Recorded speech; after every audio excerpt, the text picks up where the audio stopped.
সূর্যটা মাথার কাছে চলে আসবে ভাই সেদিন। সূর্যের প্রচন্ড তাপে মাথার মগজগুলো ভাতের মাড়ের মতো গলে গলে নাকের ছিদ্র আর কানের ছিদ্র দিয়ে বেয়ে বেয়ে পড়বে। জিহ্বাটা তৃষ্ণায় বেরোতে বেরোতে নাভি পর্যন্ত এসে ঝুলে থাকবে কুকুরের মতো, ক্লান্ত শ্রান্ত ঘর্মাক্ত পেরেশান, বাঁচানোর কেউ নাই। মায়েশা জিজ্ঞেস করলেন, ইয়া রাসূলুল্লাহ, don't they feel any shy? Nobody belong any garment in their body, no dress in their body. তাদের দেহে কোনো ড্রেস নাই, পোশাক নাই। নবীরে, এতগুলো মানুষ উলঙ্গ, লজ্জা লাগবে না? বিশ্বনবী বললেন, আয়েশা তুমি লজ্জার চিন্তা করো, কি রকম হবে? এর নকশা খুব সংক্ষিপ্ত পরিসরে মাত্র 11টা আয়াতে আল্লাহ তুলে ধরেছেন। আপনি মনোযোগ দিয়ে কানগুলো খরগোশের মতো খাড়া করে যদি কথাগুলো শোনেন, আপনার মনে হবে আপনি এখানে বসে কিয়ামত চোখে লাইভ দেখতেছেন। লাইভ আল্লাহ এমন ভাবে বলেছে, সুবহানাল্লাহ পড়েন। তা আসুন আমরা সরাসরি কিয়ামতকে দেখে আসি। আসলে কিয়ামতটা কেমন বর্ণনা করছেন কে? আল্লাহ। সূরার নাম হচ্ছে সূরাতুল কারিয়া। কি নাম?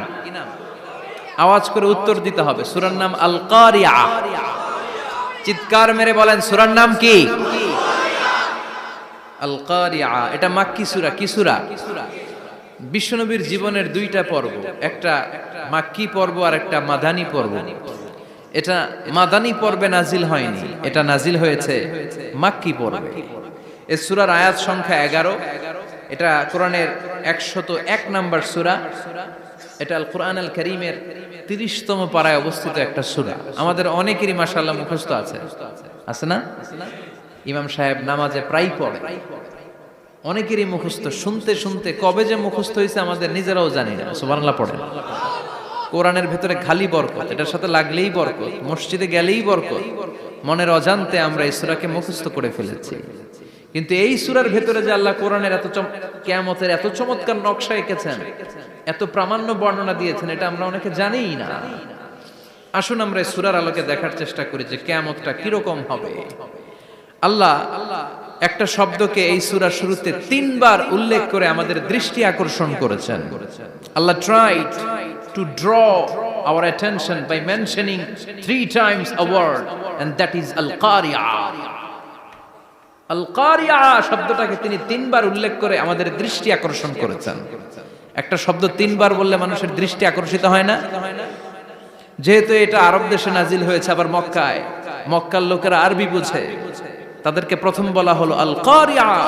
তারা ফিরে তাকালো, কি আল-কারিয়া? আবার বলা হলো মাল-কারিয়া। কি মাল-কারিয়া? আবার বলা হলো ওমা আদরাকা মাল কারিয়া। আবার তারা ফিরে তাকালো। দৃষ্টি আকর্ষণের জন্য আল্লাহ তাআলা 3 বার এই শব্দটা বলেছেন। এজন্য এই শব্দের একটা সিগনিফিকেন্স, একটা গুরুত্ব, অর্থবহ একটা মানদণ্ড আছে না নাই? আল কারিয়া শব্দের অর্থ হচ্ছে বিকট আওয়াজ। আল কারিয়া মানে কি? কথা বলেন, আরো জোরে বলেন। বিকট আওয়াজ। এই বিকট আওয়াজটা তৈরি করার জন্য আল্লাহ তাআলা একজন ফেরেশতা তৈরি করেছেন, যার নাম হচ্ছে ইসরাফিল। নাম কি? আমাদের মধ্যে অনেকের নাম কিন্তু আমরা ইসরাফিল রাখি, তাই না? ইসরাফিল আছে না নাই? আজরাইল কিন্তু রাখে না কেউ, ডরে। কেন রাখে না? ভয় পায়।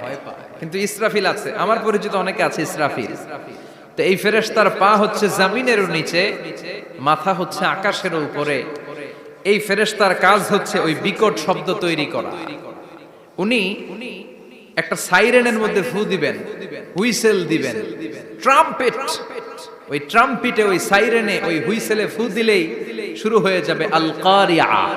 মাল ওমা আদরাকা মাল। এই ফেরেশতার দায়িত্বই হচ্ছে ওই বাঁশির মধ্যে ফু দেয়া। হুইসেল, সাইরেন, ট্রাম্পিট, আরবিতে এটাকে বলা হয় আসুর। ইদা নুফিখা ফিস সূরি নাফখা ওয়াহিদা। যখন তিনি ওই সিংহে একটা ফু দিবেন, সব লন্ডভন্ড হয়ে যাবে, কিচ্ছু খুঁজে পাওয়া যাবে না। আল্লাহ ওনাকে তৈরি করেছেন শুধু এই হুইসেলের মধ্যে, বাঁশির মধ্যে 3টা ফু দেওয়ার জন্য। কয়টা? উনি সৃষ্টির শুরু থেকেই এই বাঁশিটাকে দুই ঠোঁটের মাঝখানে রেখে আল্লাহর আরশের দিকে তাকিয়ে আছে and just waiting for the green signal. আল্লাহর পক্ষ থেকে সবুজ সংকেতের অপেক্ষায়। যখনই আল্লাহর অর্ডার করবেন তখনই শুরু হয়ে যাবে আল কারিয়া মাল ওমা আদরাকা মাল। সৃষ্টির শুরু থেকেই ইসরাফিল ফেরেশতা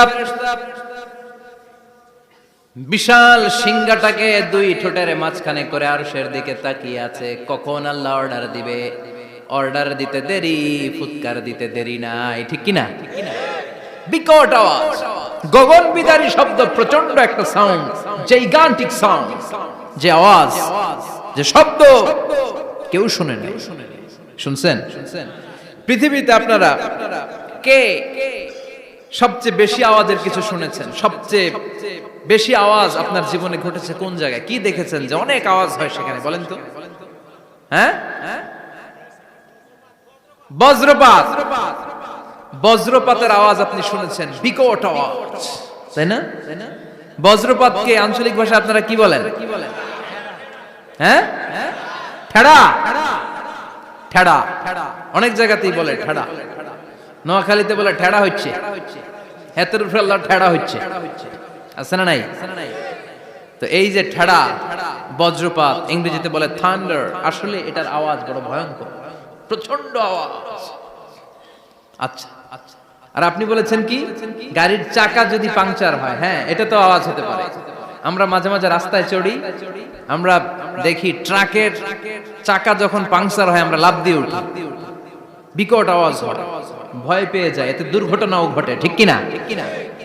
আচ্ছা, এক নম্বরে পেলাম ঠেড়া, বজ্রপাত। দুই নম্বরে পেলাম ট্রাকের টায়ার পাংচার হলে। আর কে কি আওয়াজ শুনেছেন জীবনে? ভয়ঙ্কর আওয়াজ। কি করলে ভয়ঙ্কর আওয়াজ হয় বলেন? হ্যাঁ, কি করলে? ও ট্রান্সফরমার, ইলেকট্রিক্যাল ট্রান্সফরমার যদি ব্রাস্ট হয়ে যায় আওয়াজ আছে না নাই? পাওয়া গেল আরেকটা। আর কি আওয়াজ আছে? ককটেল মারলে, গ্রেনেড হামলা, বোমা মারলে, সিলিন্ডার ব্রাস্ট হইলে। আর আছে? হ্যাঁ, হাই স্কুলে দপ্তরি যখন ঘন্টার মধ্যে বেল বাজায় আওয়াজ আছে না নাই? হাতুড়ি দিয়ে লোহার মধ্যে বাড়ি মারলে আওয়াজ আছে না নাই? এগুলো হচ্ছে আমাদের ক্যাপাসিটিতে, হিউম্যান ক্যাপাসিটিতে আমাদের দেখা সবচেয়ে বড় আওয়াজ। কিয়ামতের দিন যে হবে আল কারিয়া, এই আল কারিয়ার আওয়াজ কি এই আওয়াজগুলোর মতো? চিল্লায় বলেন, এই আওয়াজের মতো। এজন্য আল্লাহ বললেন আল কারিআতু মাল কারিআতু ওয়া মা আদরাকা মাল কারিয়া। সে আওয়াজটা ভয়ঙ্কর আওয়াজ। এটা বজ্রপাতের মতো না, এটা ট্রাকের টায়ার পাংচার হলে যে আওয়াজ হয় ওই আওয়াজের মতো না, গ্যাসের সিলিন্ডার ব্রাস্ট হয়ে গেলে যে আওয়াজ হয় ওই আওয়াজের মতো না, প্রাইমারি স্কুলে দপ্তরে যখন ছুটির ঘন্টা বাজায় ওই আওয়াজের মতো না। ওই আওয়াজটা এমন আওয়াজ, ওই আওয়াজ পৃথিবীর কেউ শোনে নাই। সেটার নাম হচ্ছে আল কারিয়া মাল ওমা আদরাকা মাল। বিকট আওয়াজ, বিকট ভয়ঙ্কর ট্রাম্পিট। এই সাইরেনে ফু দেয়া হবে, প্রথম ফু দেওয়ার সাথে সাথেই লন্ডভন্ড হয়ে যাবে। এই ইসরাফিলকে তৈরি করা হয়েছে শুধুমাত্র কেবলমাত্র 3টা ফু দেওয়ার জন্য। চিল্লায় বলতে হবে কয়টা? এই ফেরেশতার আর কোনো কাজ নাই। তার আর কোনো কাজ আছে?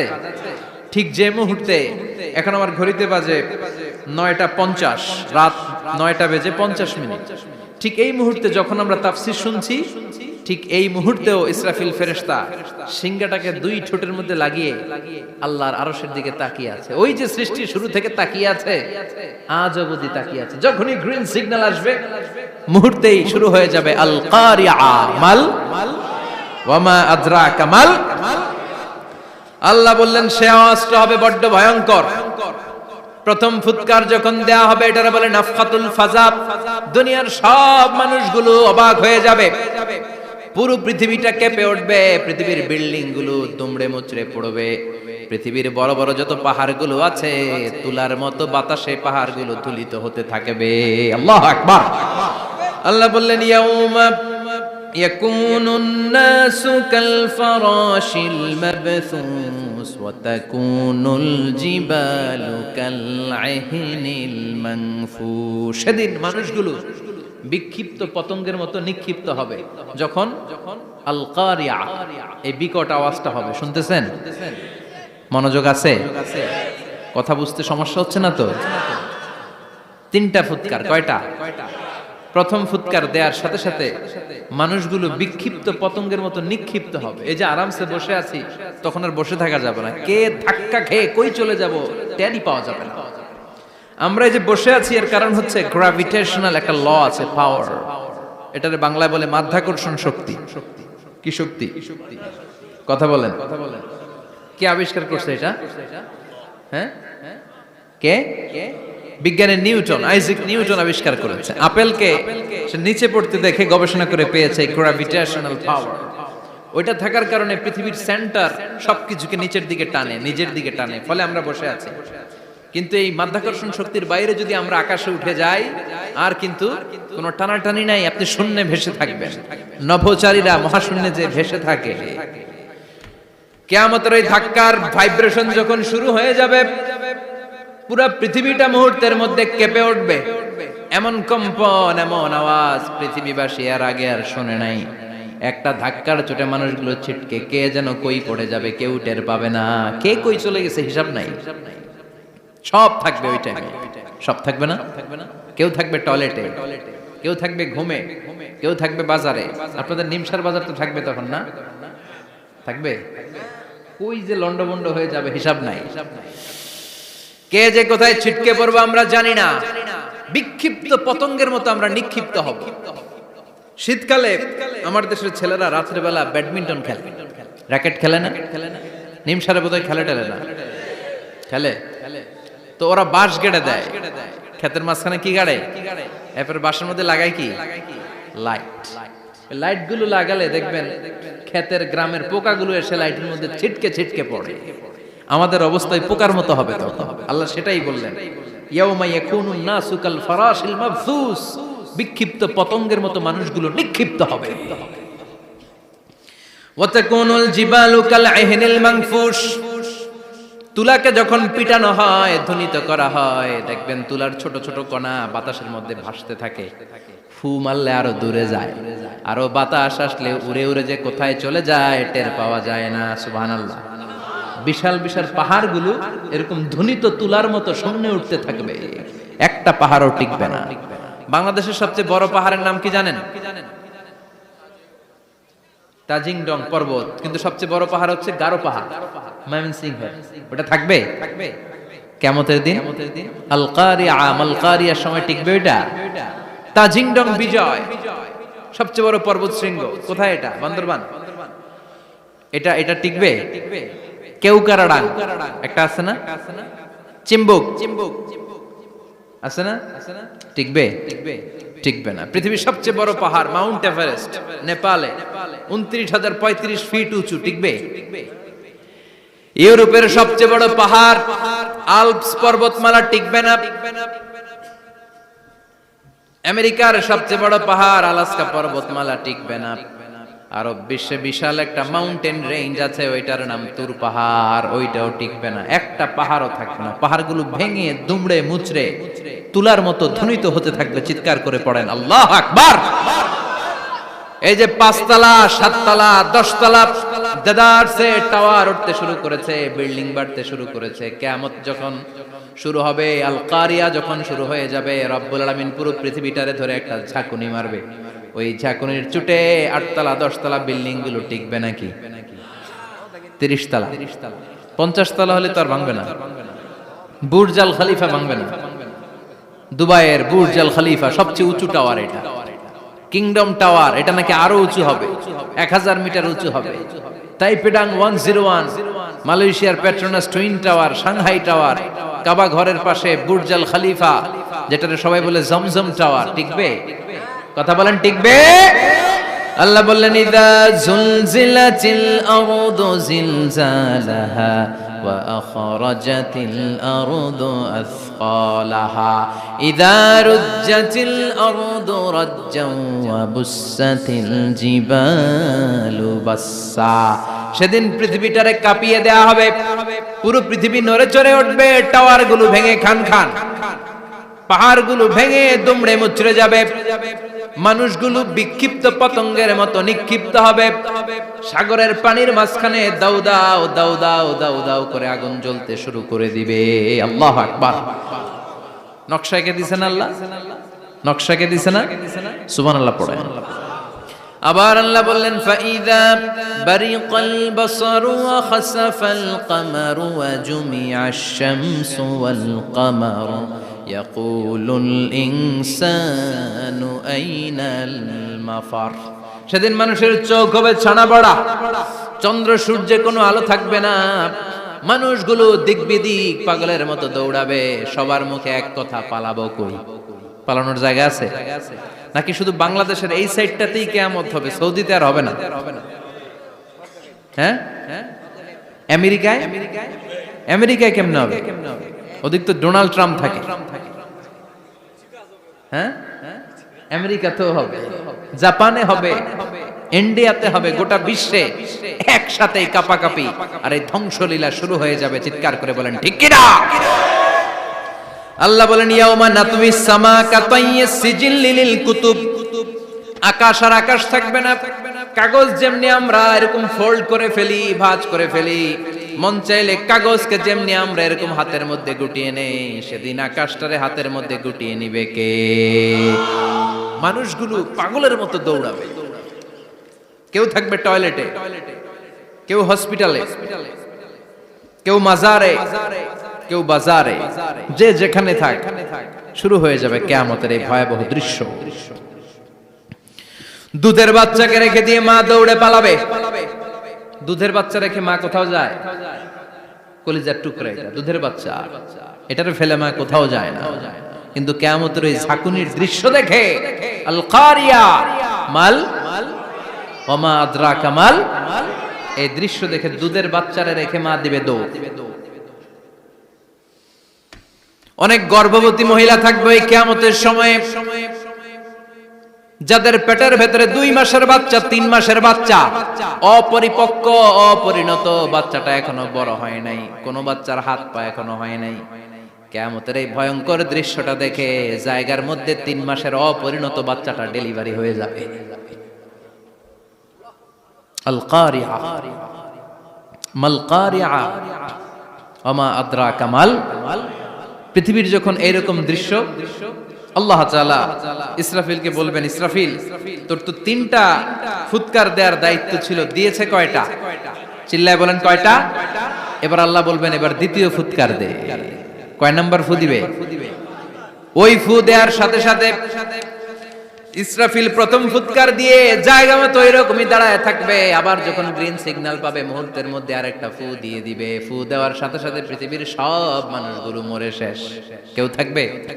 থাকতে পারবো আমরা? থাকার জন্য আসছি।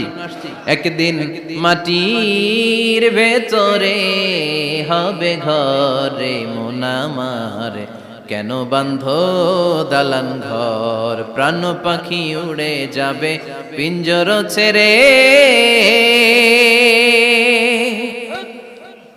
ধরা ধামে সবই রবে তুমি যাবে চলে, বন্ধু বান্ধব যত মাতা পিতা দ্বারা সুত সবই হবে তোমার পরে মন আমার, কেন বান্ধ দালান ঘর, একদিন মাটির ভেতরে হবে ঘরে মন আমার, কেন বান্ধ দালান ঘর। ঠিক কিনা?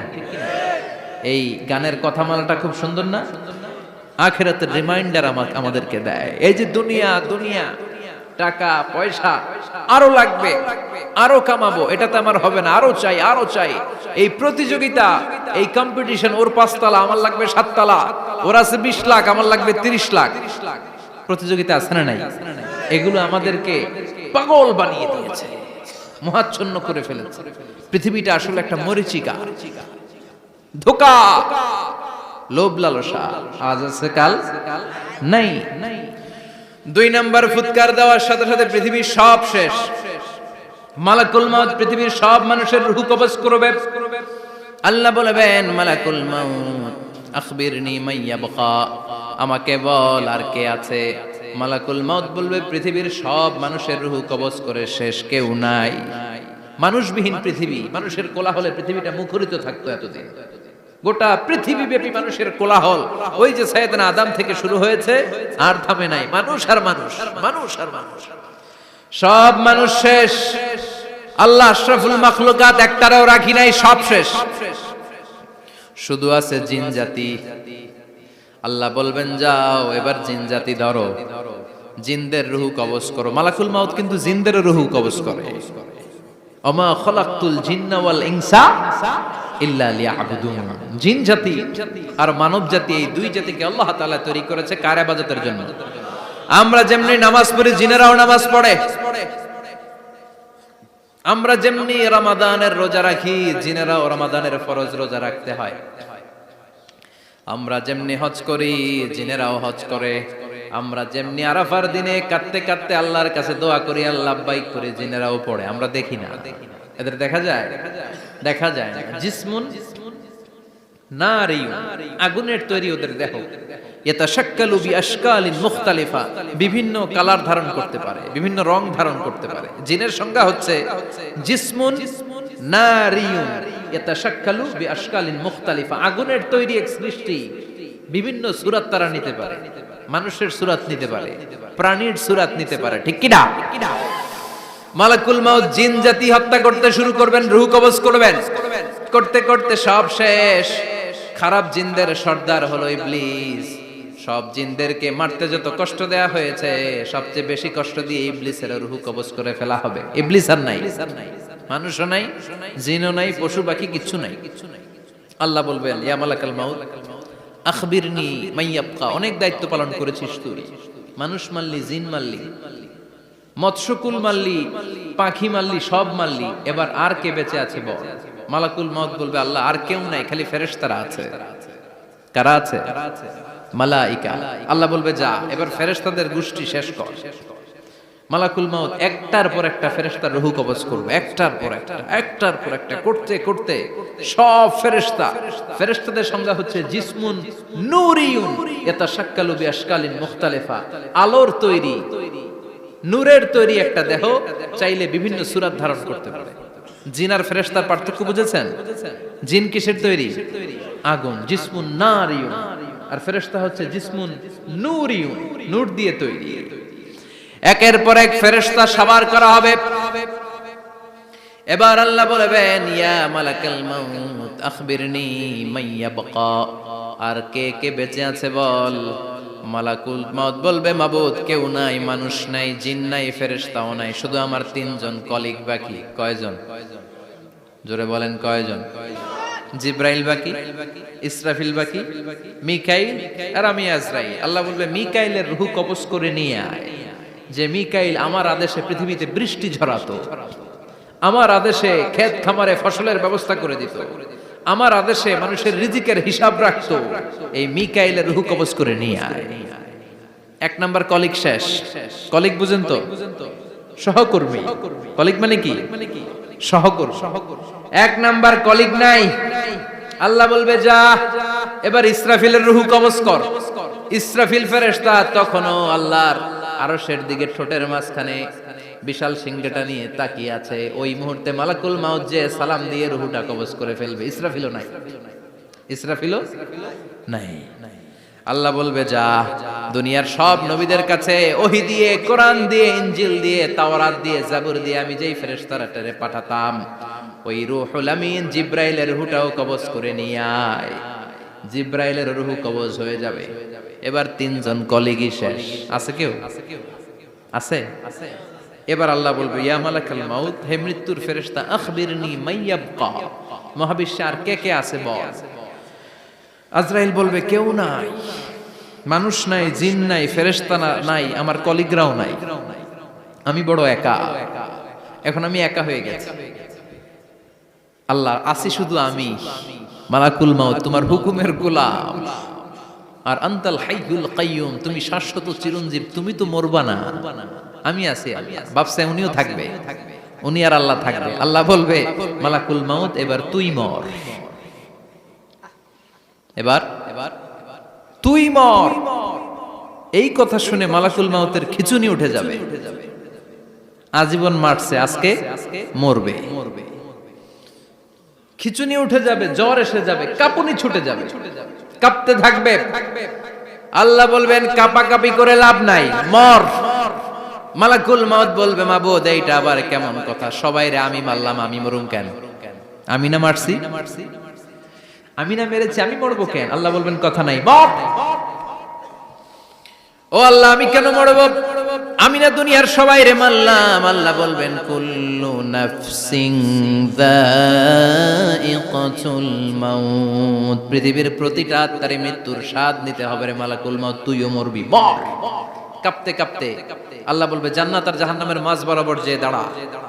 মালাকুল মাউত দাঁড়াবে, এই দৃশ্য দেখার মতো তখন কেউ থাকবে না। থাকবে? কেউ নাই। মালাকুল মাউত কাঁপতে কাঁপতে আল্লাহ বলবেন কেঁপে লাভ নাই, কেঁদে লাভ নাই, মরতে তোকে হবেই। Everyone has to take the test of death.